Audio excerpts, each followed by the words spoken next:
حضرت محمد بن مسلمہ کو جب حضور نے فرمایا نا کہ کعب بن اشرف کو مارنا ہے تو عرض کی یہ کام میں کروں گا، اور جب نبی علیہ الصلوۃ والسلام سے یہ وعدہ کر کے گھر آئے تو انہوں نے کھانا پینا چھوڑ دیا۔ نبی علیہ الصلوۃ والسلام کو جب پتہ چلا نا کہ محمد بن مسلمہ نے کھانا پینا چھوڑ دیا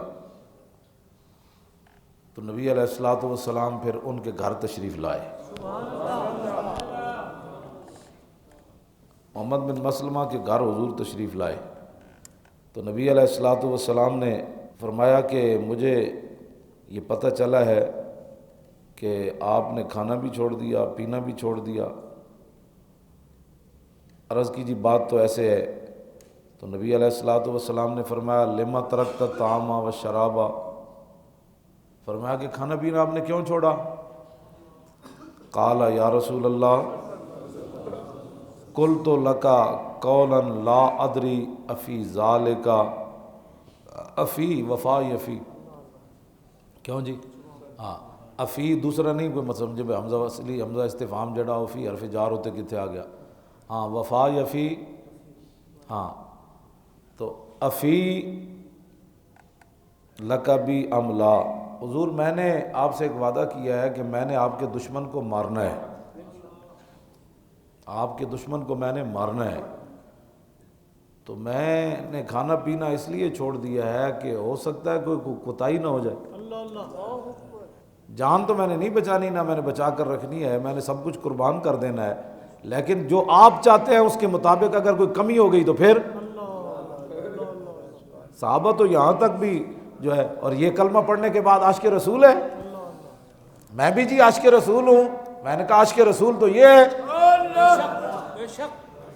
تو میرے آقا و مولا نے کیا بات ارشاد فرمائی، جتنی بھی حضور کی عزت پر آپ لوگ باتیں کرتے ہیں نا تو آپ کا کام ہے باتیں کرنا،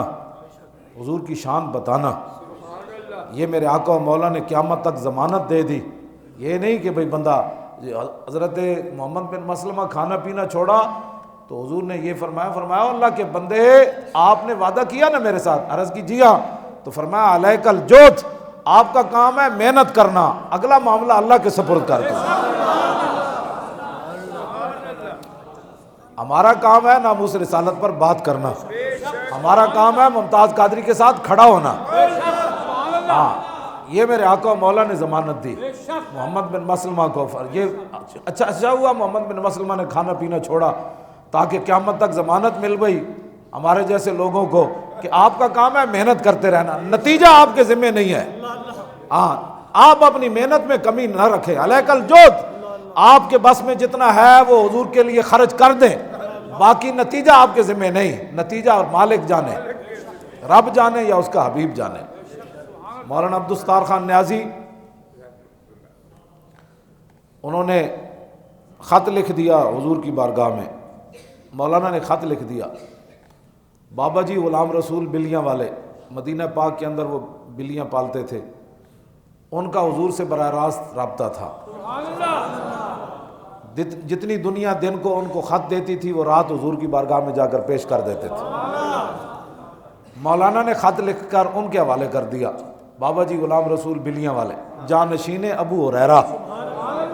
ہاں انہاں دا نا ہی جانشین حضرت ابو ہریرہ سی، مدینہ پاک دیاں بلیاں روزانہ انہاں دے ڈیرے تے آندیاں سن، کسی نو دودھ دینا، جیڑی آندی سی نا تے دوسرے دا دودھ نہیں سی پیندی، اتھے بہ جاندی سی کنارے، ہاں جی وہ اس طرح دیاں بلیاں انہاں نے رکھی ہوئی سن، پورے مدینہ پاک دی بلیاں سویرے آ کے اپنا گوشت اپنی روٹی لے کے انہاں دے دربار تو جاندیاں سن۔ او بابا جی غلام رسول بلیاں والے نو مولانا نے خط دیتا، مولانا عبدالستار خان نیازی نے، فرمایا حضور دی بارگاہ وچ عرض کرو بھائی پاکستان وچ نظام مصطفیٰ تے نافذ ہوندا کوئی نہیں، میں شادی بھی نہیں کیتی تے میں تے کوئی آثار کوئی نہیں نظام مصطفیٰ دے، تے میں چھڑ کے مدینہ پاک آ جانا ہوں، بس پاکستان چھڑ دینا ہے۔ ایک خط لکھیا مولانا نے رسول اللہ دی بارگاہ وچ تے بابا جی غلام رسول بلیاں والے نو دتا، تے انہاں کہا جی اگر تاریری جواب ہوئے تو پھر ٹھیک ہے،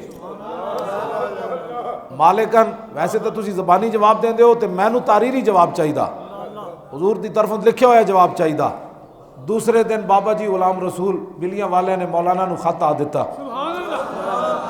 انہاں کہا رسول اللہ نے خط دیتا ہے، مولانا نیازی فرماندے سن جدوں میں کھولیا تے لکھیا سی نیازی تو پریشان کیوں ہوتا؟ تو جھلا ہے، تیرا کام ہے محنت کرتے رہنا، ہمارا کام ہے محنت کرتے رہنا۔ سمجھ آئی؟ اس واسطے جو بھی بندہ آپ سے کوئی بات کرے انہیں کہ جا اے بد نصیبہ تیری قسمت ہی کوئی نہیں سی، تیری تو اتنا وڈا بدبخت ہے کہ اپنے نبی دی حمایت وچ بھی نہ کھڑا ہو سکیا، اس تو وڈا کائنات وچ بدبخت کوئی نہیں۔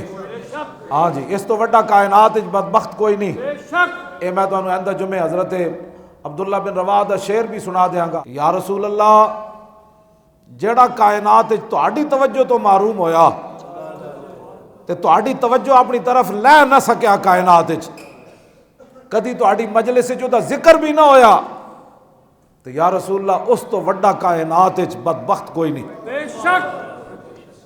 حضور دی بارگاہ وچ دا ذکر ہی کدی نہ ہوئے۔ ساڑھے بزرگاں نے بات لکھی، فرمایا کہ حضور علیہ الصلوۃ والسلام کا ذکر ہر بندہ نہیں کرتا، ہر بندہ نہیں کرتا۔ ہمارے بزرگوں نے لکھا مولی خادم کون ہوتا ہے، ہماری کیا حیثیت ہے، آپ کون ہوتے ہیں؟ بات ہمارے بزرگوں نے لکھا کہ جو بندہ حضور کا ذکر کرتا ہے نا، پہلے اس کا ذکر حضور کی بارگاہ میں ہوتا ہے۔